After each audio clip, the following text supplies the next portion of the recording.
and welcome to Temple of the Divine, where we discover, celebrate, and explore the divine in you.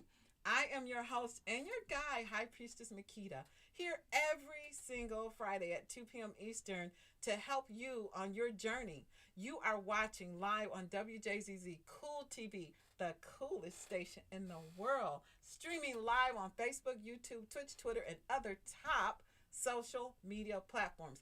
Make sure to like, comment, share, subscribe, turn on your notifications, and listen. We have an interesting topic today because today is Freaky Friday. That's right. It is Freaky Friday. And what is Freaky Friday about? Well, it's about freaky. So I feel like you may need to unplug. And so that's what we're going to talk about today. But before we do that, as I do always, we have to ground the show and and and help you to understand why and what the connection is between sexuality and spirituality. Because we're not out here just talking about freakiness and sex for no reason. We're here to help you to get free. So, when I started my spiritual journey, one of the things that I really, really wanted to do, the only thing I wanted to do is I wanted to help people with their spiritual awakening journey. But you know what I found out? People don't care about their spiritual awakening journey. They really don't. The people who know about spiritual awakening, they already know what to do. The people who don't know, don't care. So I was faced with a dilemma on how can I reach my people? How can I reach the people who really are looking for help with their spiritual awakening? And here's what I discovered is that sexuality is one of the areas where we experience the most shame, fear, and guilt. And when we have shame, fear, and guilt, this is when we have a tendency, or no, we absolutely are unable to ascend. Where do I get this from? What you talking about, High Priestess Makita? What I'm talking about is the map of consciousness. Now, I talk about this every week for a little bitty time because it's relevant, right? So, on the map of consciousness, I don't know if you can actually see it. Let me see here. But it's basically, this was devised by a guy by the name of Dr. David Hawkins. And so, what he did is he actually did a study and measured the energetic frequency of different emotions. Okay? And he came up with this map of consciousness. And what you notice by here is that at the very bottom is shame, guilt, and apathy. Okay? And then even grief and fear above those. But what happens when we have hangups about our sexuality? What happens when we have hangups about things related to sex? Well, what happens is we're stuck down here in shame, fear, and apathy. You know, like, I don't give a fuck.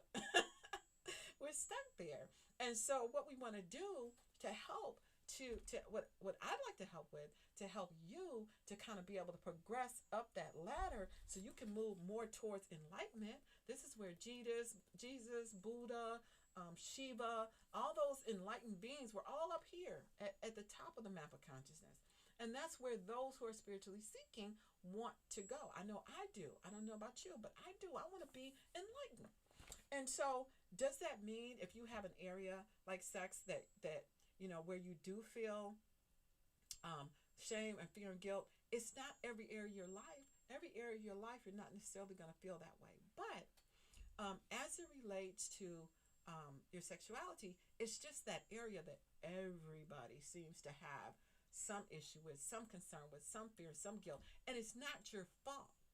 It's not your fault.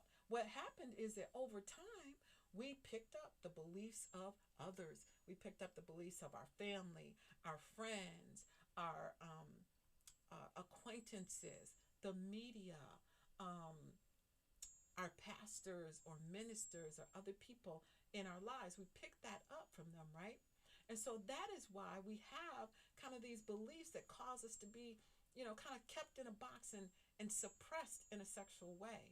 And so for me, with my journey even started that way, related to a sexual way. Like now, because I was always a very religious person. I would even dare say that I was a Bible thumper. Okay. I mean, I loved God so much. I wanted to be right. I wanted to do what was right. I, I, I wanted to help everyone to do what was right. And so I was very religious. But as I began, particularly after I had my children, when I started to see inconsistencies, it made me feel like maybe I've been, drinking the wrong Kool-Aid.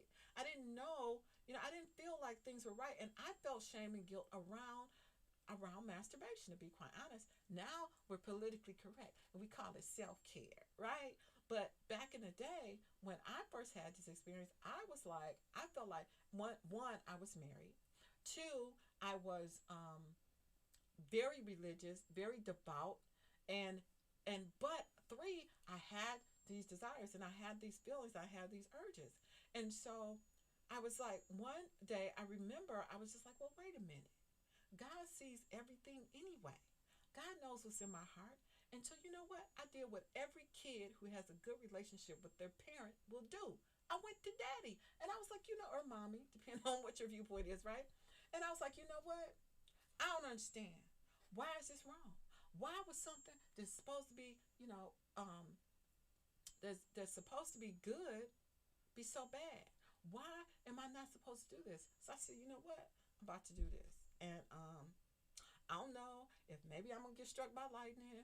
Maybe my life is gonna go to hell in a handbasket. Maybe everything is gonna turn upside down. But I can't sit here.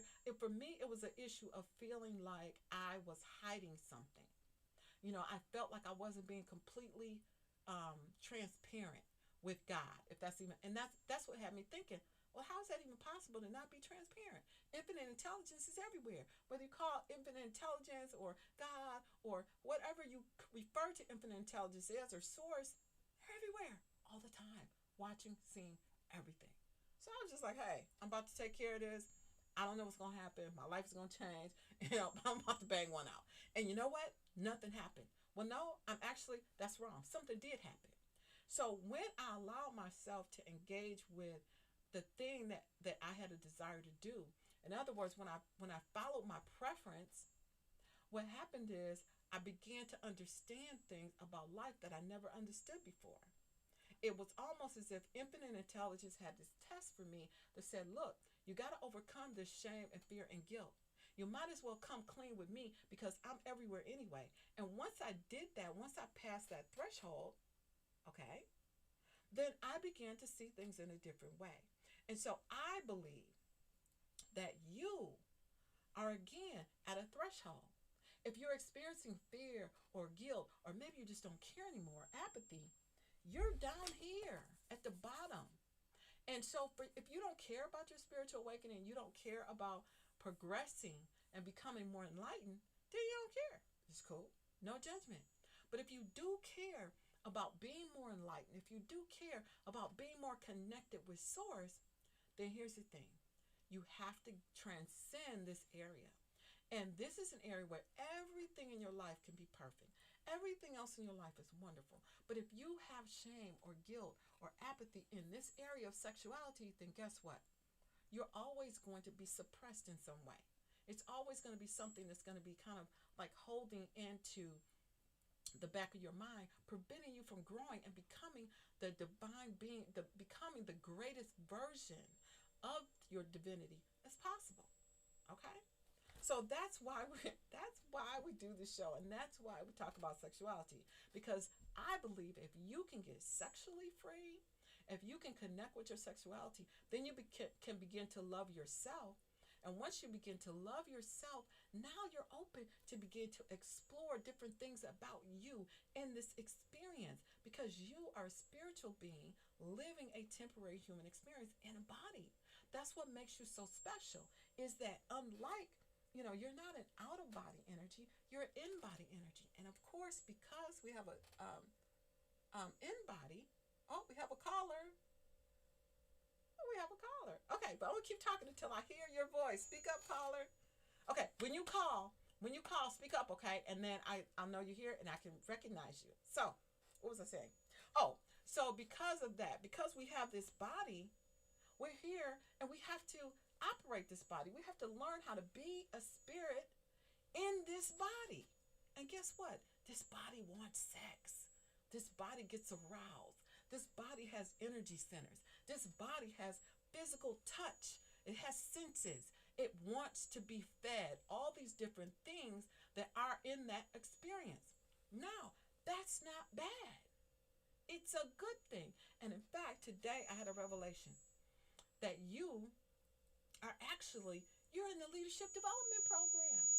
So if anyone ever talks to you and says to you, hey, say, sometimes parents can be cruel, right? Like, say you're a person who had a parent who was never satisfied, and they were like, you're never going to amount to anything. You're no good. You know you're not going to do anything right. Guess what? I don't know what you're going to do, but you got to get out of here at 18. Like, if you're one of those parents, I got news for you. It's going to brighten your day. And that is that you are a divine being. And to be here, if you're right here on the planet, if you're here today, guess what? You are in the leadership program for infinite intelligence. You are here to learn how to operate a spirit in a physical body so that you can rule and reign in other galaxies and other universes. And that's why they're watching you. Okay, I know that's out there, but if you don't believe that there are other entities that are out here that are watching your human experience, then don't be fooled, honey. So the point is that we are like the beautiful glory children of the universe. And so you are special because you're here. So don't be fooled. So the point of all that, as I go on and on and on, is you got to learn how to operate this body. And you've got to be able to operate your connect with source. And you've got to be able to understand your energy and your spirit. And to do that, you cannot be suppressed here. So that's what I'm here to help you with. Okay. So with that, let's get into the content a little bit. Now, I had an interesting thought today as I was considering what to share with you. And my interesting thought today was all around the world of pornography.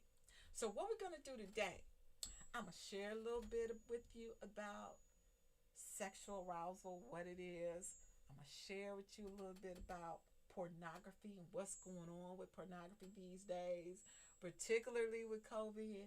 And then I have a special treat at the end because we're going to talk about and go through 48 sexual fetishes you've never heard of. Now, I got to tell you, when I found this information, I was a little outdone. I was just like, you have got to be kidding me. Somebody gets aroused doing that?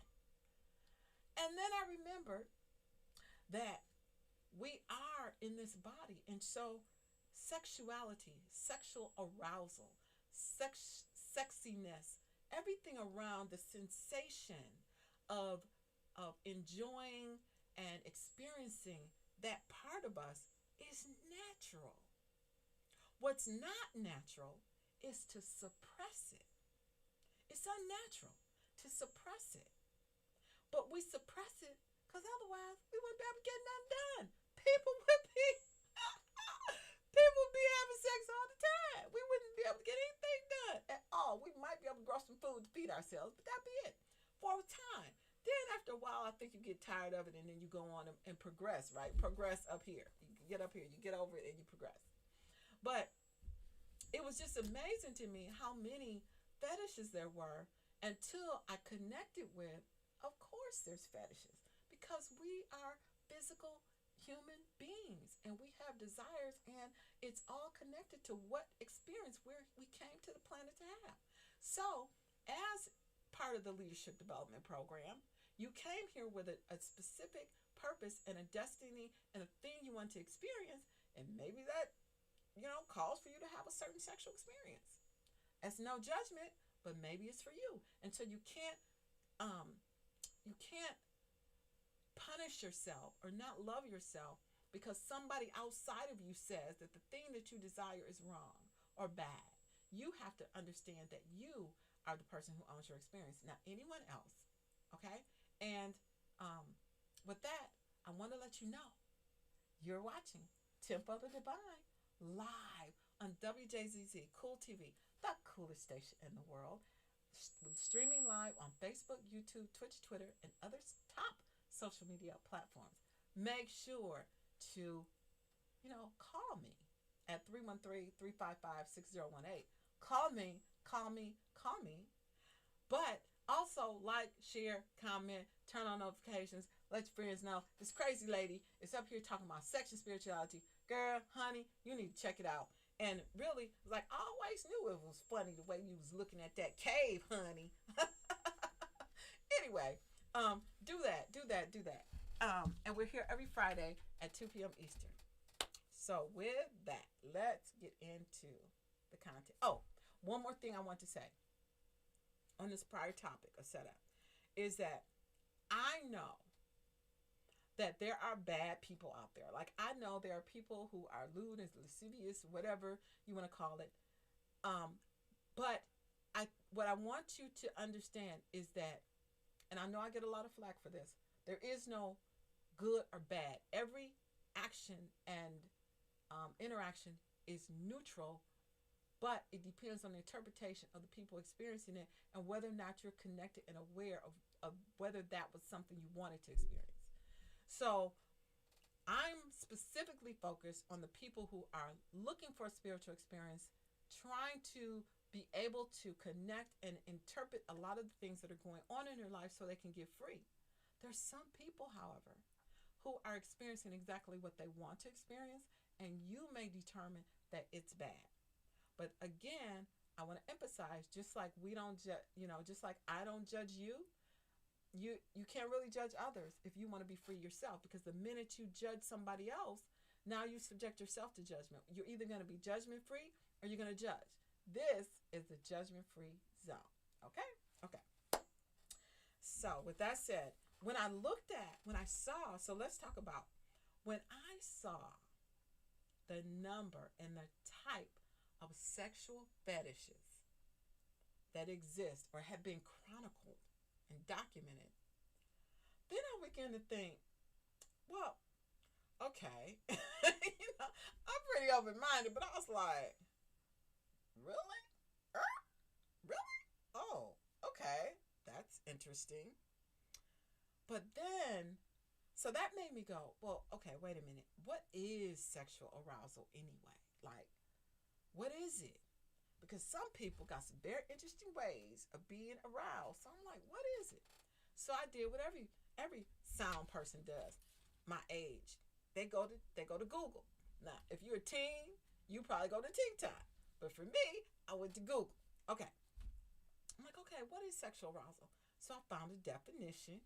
All right. So I'm gonna read the definition, and then I'm gonna connect this with what I found with these fetishes, and we're going to talk about pornography and where we are today.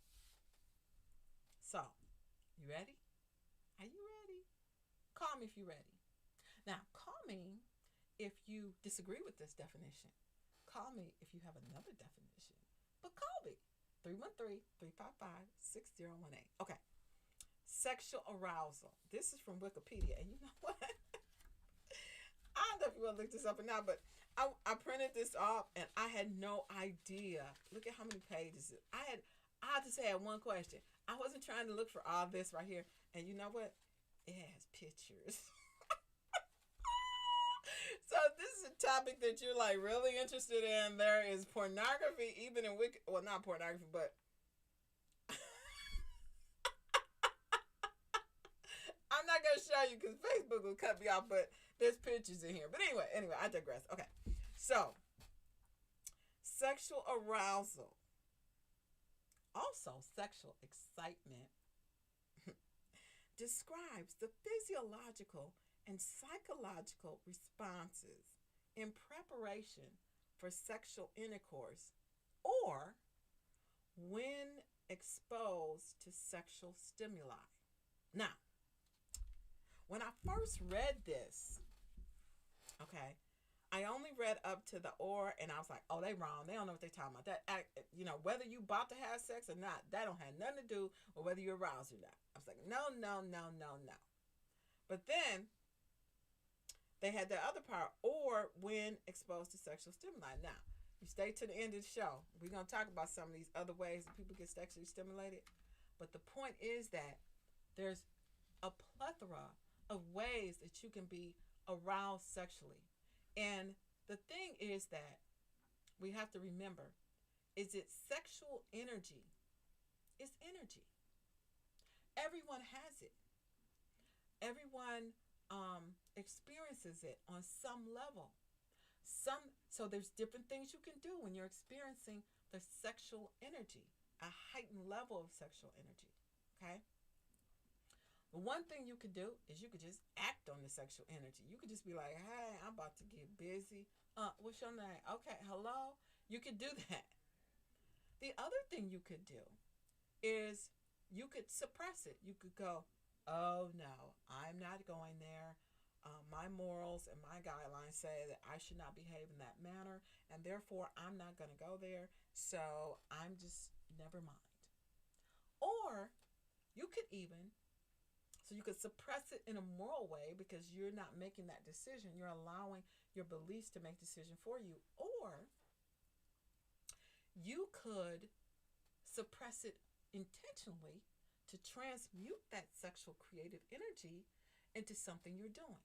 So, for example, there's a movie. Oh, I accidentally wait. I should I say this? My son's what was the show? What was the movie? Gosh, I can't think of the name of the movie. Was it Wall Street? Oh, I think it was Wall Street.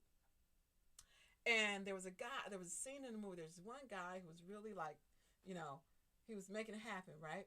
And he was coaching the younger guy. I can't remember the name of the movie.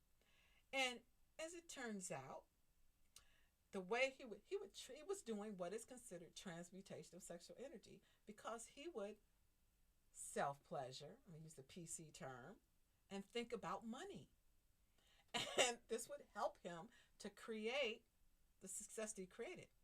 You know that there's many people who do that. In fact, Napoleon Hill, in his book Think and Grow Rich, specifically talks about transmutation of sexual energy. So when we talk about sex on this show, or when we talk about sex in any vein, you have to know that these viewpoints and the understanding of sexual energy, it's really old. It's not something new. What's new and what is suppressant to society is this perception of wanting to control it, lock it down, and keep it under certain guidelines. That is what is causing what I would consider to be kind of the degradation in society, is the attempt to control the energy. It's not because the energy exists. So sexual energy is not a bad thing, but it is an energy, and you can choose what you do with it, okay? That felt like a soapbox. That wasn't my intention, but I think it's important for us to understand and not, because as we move into a conversation about pornography, what we want to do is we want to make sure this in the right context, okay? Because I have a viewpoint that says that most, if not all, of the things that happen in our society that are degrading originate in some form of someone's attempt to control what we do with our energy. And so pornography is an industry that's taken off. Why? Because someone sought to control what we did to express our sexual energy. Someone said, oh, this is wrong. That's wrong. No, you shouldn't do this. You shouldn't do that. And so when someone said that and set that belief in play in your mind, it didn't go away. You didn't stop having the sexual desire because somebody went, ooh, you should never want to put a penis in your mouth. You know, like, because somebody said that to you when you were younger, or you overheard someone say it, or you saw somebody doing it. Guess what? That didn't mean you stopped wanting to do it just because somebody said you shouldn't. In comes the pornography industry. Because what is porn? What is porn? Porn is other people living out your fantasy. Porn is you being able to take a look and see what somebody else is doing. And guess what? Get aroused because you see someone else doing something you want to do, or someone else experiencing something you want to experience. So I'm saying that to say the whole pornography, maybe not the whole pornography industry, let me not say that. And I don't have the numbers right now. I have some numbers today, but I don't have the numbers to say, okay, how many people would be involved in pornography if we were more sexually free as a society? I don't know. I don't know. But what I do know is that when we seek to suppress that desire, we're going to find expression somewhere else. Or we're going to be very mad and very angry and very bitchy for a very long time. Hence why there's so many religious people who are mean and nasty. They probably need to get busy and they wouldn't be cranky like that. But anyway, that's a whole nother talk show. Okay, so the point is that we have to be clear when we look at pornography. The reality is that if we were more sexually free as a society, if we were more understanding of ourselves as energies expressed with a desire to have sexual expression in many different ways for many different purposes that are individually determined, then pornogaphy would not be where it is today. I'm not saying it wouldn't exist. There are always going to be people out there, that's a fetish in itself to want to see somebody else having sex. Okay, so I'm not saying the pornography industry wouldn't exist, but what I am saying is that I don't believe it would be as big as it is today if we were more sexually free, if we were more connected, if we were less, if we felt less guilt and shame and fear about our sexual experience. Then we wouldn't really, we wouldn't really engage in porn as much as we do. And let me tell you, honey, we do. So that's the point. So the definition for sexual arousal for purposes of this conversation is that it's anything that causes anything that you experience that causes a stimuli. The reason that's important is when we get to the last few minutes of the show and I share with you about some of the ways that people get sexually aroused. Don't judge them. Don't you judge them. Don't judge it. But when I share with you the ways that people get aroused, you will be shocked. I was shocked. And I'm a pretty open-minded person, okay? I'm a pretty open-minded person. I was shocked until I realized or came back to the realization that sexual energy is energy, okay? So, I'm going to put this down here. So now, let's talk about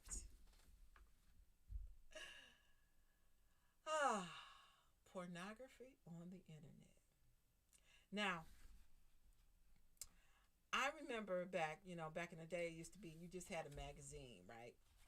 You just had a magazine. You could look at a few pictures. I never actually seen a magazine, but I have seen porn on the internet. I never seen a magazine, but think about it. Your magazine was static. Porn on the internet is live and moving and hopping, popping, right?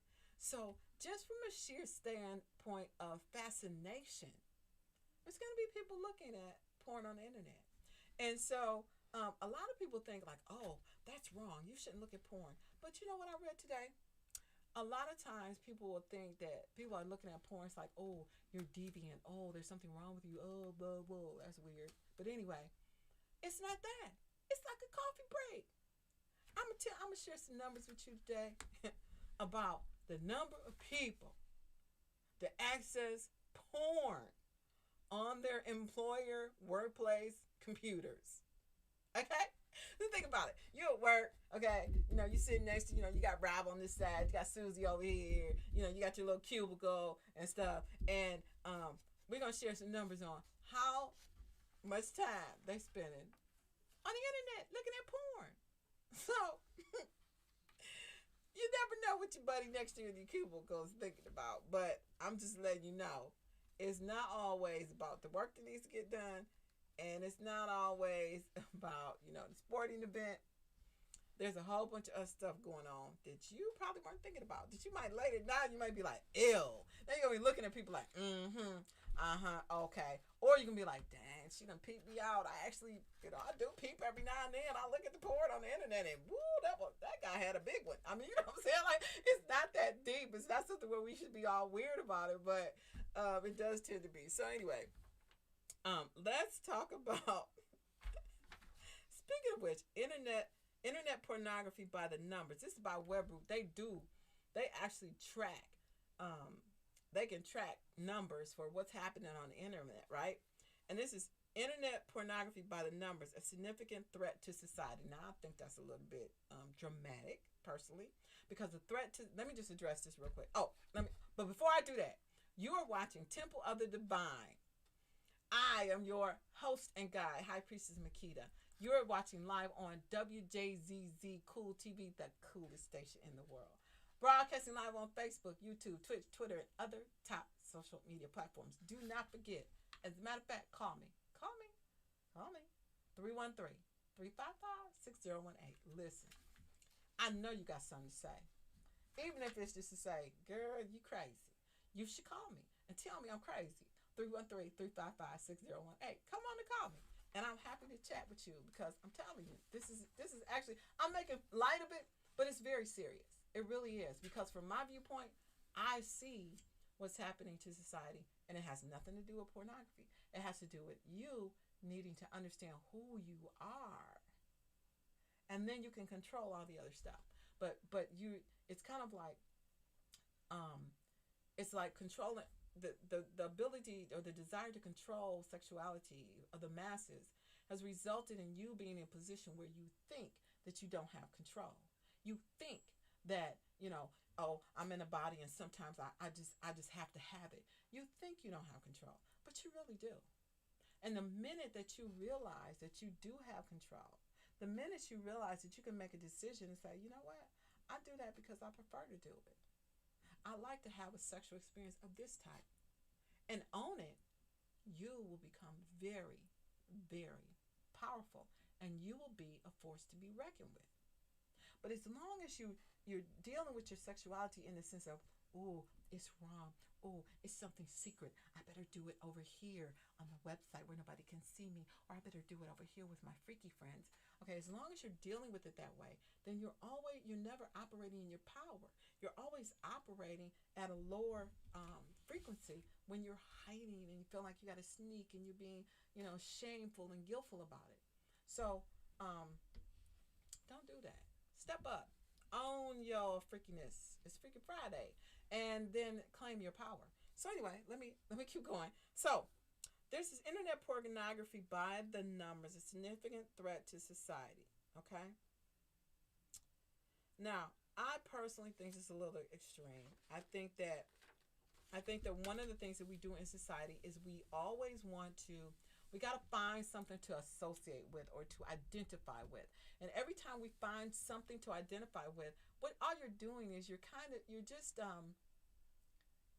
taking away the attention that you should be having on you internally, and you're pointing that attention to something else. So if that makes sense, you're identifying with something. So I identify with, people against internet pornography. Well, that means if you're identifying with them, you're allowing them to set your attention and your decision and your thought about your sexuality. You're outsourcing it to them instead of connecting with yourself inside and making your own decision about your sexuality. Okay? So whenever we do that, that is a problem. And that is what the problem is. It's not pornography. It's not, the people who are doing pornography. They're actually performing a service, in my opinion. But it's the fact that you have not taken ownership of your sexuality. You have not taken ownership of your spirituality. And anything that you don't take ownership of, guess what? Somebody is more than happy to take ownership of it for you. Okay? Okay. So, here we go. So, I'm just going to read this. This is my first fun fact. And this is old. This article is actually old. I had to pull up more current stats on how many people are watching porn right now, and I couldn't print it off for some reason on my printer. But this is old. This is from 2010. Let me just frame this before I give you these numbers. I just want you to think about this. These numbers I'm about to share with you are old. They are over a decade ago. Okay, so since these numbers were published, we've had COVID, We've had, all this kind of different stuff going on. We've had more internet than we ever had before. So I want you to frame these numbers in that kind of that way. Okay? I want you to think about this. I want you to think about this. You got your thinking cap on? Stop what you're doing. Look, call me. 313-355-6018. Are you calling me? I don't see the phone ring. What's up? Anyway, I want to see you calling me. I know you got something to say. Stop talking to your monitor on your phone and talk to me about it. Okay? That's all I'm saying. Just talk to me about it. Let's talk. Let's have a conversation. I'm here talking to my camera. Because I know you got something to say, don't you? Anyway, I digress. So, 2010. The number of people using a work computer to visit sexually oriented websites was as high as 28%. That means you didn't work a decade ago, before you were working from home. Okay, let's just set the stage here. Okay, you're sitting at work. And you know how the cubicles, if you're in corporate America, they got cubicles. There's like probably three. There's three on one side, three on the other side. That means that one of y'all is looking at porn on the work computer. Okay? That means that 1 out of 3 people is looking at porn on the work computer. This is 10 years ago. Now we working from home. Now people are working from home. So if you were using a work computer to look at porn over a decade ago in the office, and you're working at home now, what do you think that number looks like? Anyway, internet, okay. Again, this is old, and I apologize this is old because I wanted current numbers, but I couldn't find this particular article in current numbers. Like maybe it's like the census. They only do this big analysis once every 10 years or something. I don't know, but I didn't find this. But, okay, so listen to this. How much, this is internet pornography statistics in the United States. You ready? Okay. Every second. Okay, it's been 5 seconds went by, right? Every second, 28,258 users are watching pornography on the internet. $3,075 is being spent on pornography on the internet every second. That was 3 seconds. That was almost $10,000 somebody spent on pornography. 370 people are typing the word adult in the search engine. So if you're not watching the porn or spending money on the porn, you're trying to find the porn. Okay? Now, every day, 37 pornographic videos are created in the United States. 2.5 billion emails containing porn are sent or received. 68 million search queries related to pornography, 25% of total searches generated. 25% of every search, okay, of 68 million search queries, 25% are looking for porn. You feel me now? And then 116,000 queries related to child pornography are received. Now, I'm gonna just say, okay, let me do this thing. So it says how online pornography affects Americans. It says about 200,000 Americans are classified as porn addicts. This is pre-COVID. Okay. 35% of all internet downloads are related to pornography. 34% of internet users have experienced unwanted exposure to pornography content through ads. Okay, that's the marketing people. And then 1/3, now this is a fun fact, 1/3 of porn viewers are women. 1/3 of porn viewers are women. Okay? I want you to think about it. Because before this, I thought the most of people viewing porn, which is still mostly men, but just to think about the fact that a third are women, like I would think it would be 100% would be men, right? But initially, that you would think it's a man thing, but it's not a man thing. A third of all porn viewers are women. Okay? So why am I sharing this? And then this article goes on. I'm going to address these points. Oh, hopefully I don't run out of time, but I'm going to address these. There's one particular point I want to address, and then we're going to go to our list of fetishes. Because this really kind of rubbed me the wrong way. It says, it's talking about internet pornography and how it hurts teens, okay? And it says, it hinders sexual development. Pornography viewing by teens disorients them during the developmental phase when they have to learn how to handle their sexuality and when they are most vulnerable to uncertainty about their sexual beliefs and moral values. Okay. This is where High Priestess Makita has to stand on the soapbox and say this.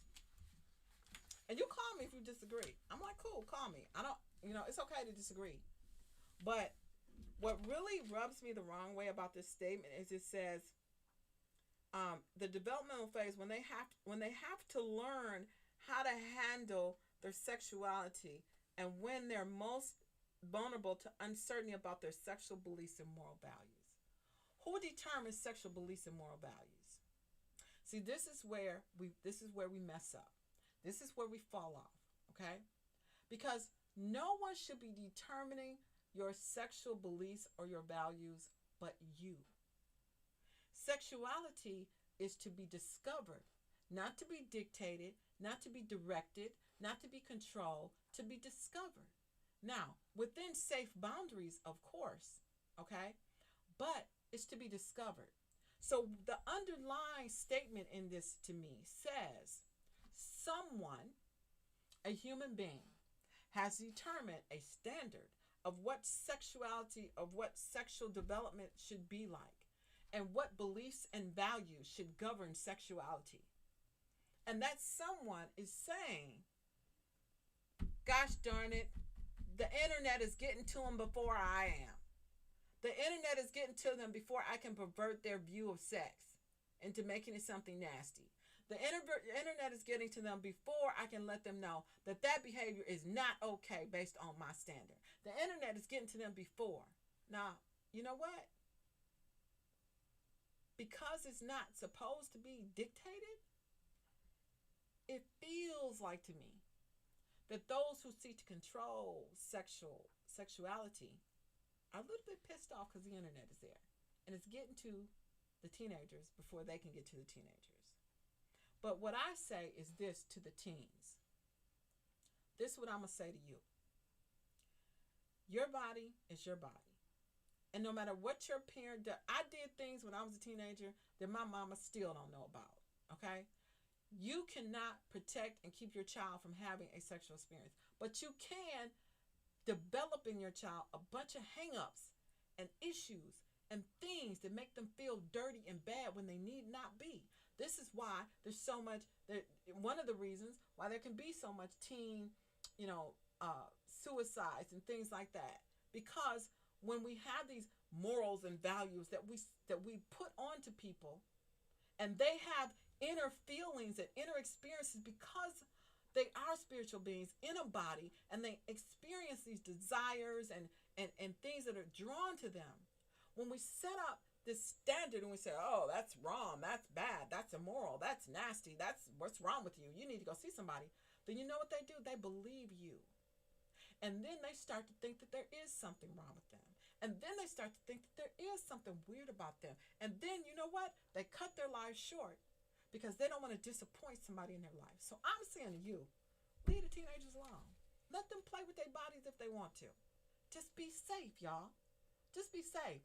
But it's yours to discover, not somebody else's to dictate to you. Okay, that's my soapbox. I was getting a little emotional there for a minute because I think it's a whole bunch of messed up mixed up kids out there because there's a whole bunch of mixed up parents who are sexually repressed and not satisfied, who's causing their kids to have problems. Okay, dang it, I'm running out of time. So, and on that point, I meant to get to that, and I didn't get a chance to get to that because one of the things they said is how pornography was ruining marriages. Okay, I have this one point. Oh, I missed my section. Listen, you're watching Temple of the Divine with High Priestess Makita, broadcasting you live from Wjzz Cool Tv, the coolest station in the world, live on Facebook, YouTube, Twitch, Twitter, and other top social media stations. I'm still waiting on you to call me at 313-355-6018. But listen, about the porn in the marriage situation. Okay. What shall I say about this? This is what I'm going to say. If your partner, you're married and your partner is looking at porn, this is what I would recommend to you. I recommend, instead of judging them based on your prior beliefs, values, guidelines, morals that you received from your mother and your father and your sister and your brother and your uncle and your auntie Ray and a whole host of other people, your pastor and your minister, everybody else in the world and wherever you got it from. Okay, sit that aside and go sit next to them and find out what they're looking at. What is it that they like about it? If you're, especially in a marriage, okay, especially in a marriage, because I'm going to tell you, I'm divorced, but I'm going to tell you something. I don't care what nobody says. When you stop having sex in your marriage, it's over. I don't care if they're like, oh, well, we just really have a great relationship now, and, we don't really need to do that anymore. Okay, you know what? One of y'all lying. One of y'all lying. I mean, it's not my place to judge, and I'm not going to judge. Just I'm being humorous and kind of messing with you. But the reality is, porn is not messing up marriages. People mess up marriages. And more specifically, the beliefs of people are messing up marriages. It doesn't have anything to do with porn. It doesn't have anything to do, if you want to do whips and chains, it doesn't have anything to do with that. It's to do with beliefs that you are holding on to that you probably don't even know why you have, okay? That you probably don't even know that you have, that are getting in the way of how you interact with your spouse. They're getting in the way. They're feeling weird because they even want to look at it. You're judging them because they're looking at it. Right? But it should never be that way. You should be like, what you watching, babe? Ooh, what's going on there? Lord have mercy. Oh, she did what? Oh, what do you like about that? Oh, really? That's interesting. Now, your spouse doesn't feel weird because you're communicating together. You might be laughing about it. You might be like, oh, really? That's kind of nasty. But at least you're looking at it, and then you're making a determination about it, whether it's something you like or not. That's communication. So but if you stand outside of what they're doing, and you look at them and you go, oh, you shouldn't be doing that. That is wrong as the day is long. Okay, if you do that, now you're judging them. But if you sit down and you like, oh, dang, I don't know, babe. I don't know about that. Now you're together. You join together. You're working together, and now you just made a decision of something you don't prefer. Now it's not judged. Now it's not nasty. Now it's not bad. It's just like, yeah, I don't really like that. Or you could be like, oh, you think we could try that? Homework. Okay, High Priestess Makita is giving you homework. You ain't never got this homework from the pulpit, did you? Listen, you married people with spouses that watch porn. Oh, I didn't even get to my fetishes. Oh, wait. Okay, wait a minute. Okay, I got to get to my fetishes. But I'm going to tell you this one thing. You married people whose spouses are watching porn, I'm going to challenge you. The next time your spouse is watching porn, or you think they watching porn, I challenge you to sit down next to them and watch it with them. Watch it with them. And I dare you not to get aroused. Okay, did I say that? I'm sorry. I dare you not to get aroused. Because think about it. If it was really that bad, it wouldn't turn you on at all. You just be like, whatever. That's nasty. But I challenge you to sit down with them. Now, okay, I promise at the end, oh man, I only got 5 minutes left. Okay, so I'm going to go through some of these fetishes. And the reason I want is to let you know, okay, I only got 5 minutes left, but I want to let you know some of these fetishes. Why? Because I want you to understand that there's nothing that's weird. It's just different preferences for different people, and people get aroused for different reasons, and the reasons could come even before they were born. Those reasons could exist, right? In prior lives, that reason could have existed, and you're working it out here. Okay, I'm gonna share some of my favorites. Okay, so, and these are 48 sexual fetishes you've never heard of. One, okay, actorosity, arousal to the sun rays. So all the people out there sunbathing, you don't know, they could be having something going on there. The how do I pronounce this? Agomatophilia is arousal to statues. Okay. And some of these, arousal. Okay. Autogenophilia is arousal to oneself. This is male only in the form of a female. In other words, you're a man and you see yourself as a woman. And you go, okay, that's one. Here's one of. Okay, wait. How do I pronounce it? Auto plus. I can't even say it. Autoplusophilia. Autoplusophilia is, get ready for this, arousal to oneself dressed as a giant cartoon-like stuffed animal. Okay, listen. So you at the Pistons game and you see, what's his name? Oh, we got a caller. Hello, caller. Hi. Is Roger available? Probably, but not on my show. Did you have a question for Temple of the Divine? You got a question about sex? No, this is about JZZ. Okay, well, honey, you need to call back in about 10 minutes, okay? Okay, can you have him call this number? Didn't he call? Now we lost one right there. Okay, wait. Okay. This is one.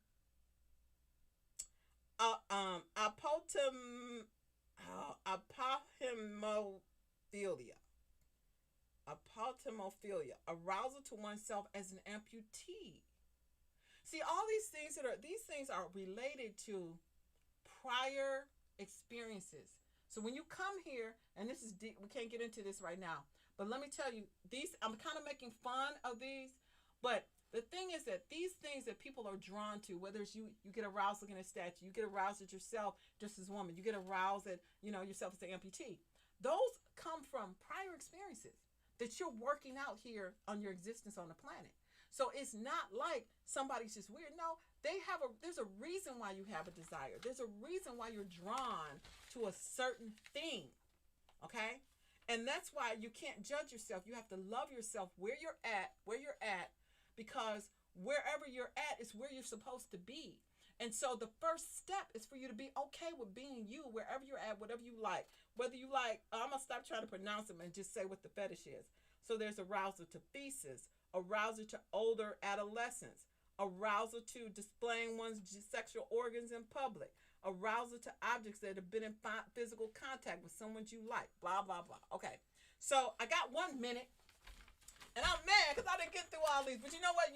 I'll post them in the show notes. So definitely go ahead and like, share, comment.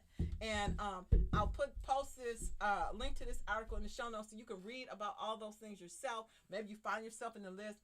You have been watching Temple of the Divine with High Priestess Makita, where we focus on helping to discover, celebrate, and explore the divine in you. You're broadcasting live on Wjzz Cool TV, the coolest station in the world.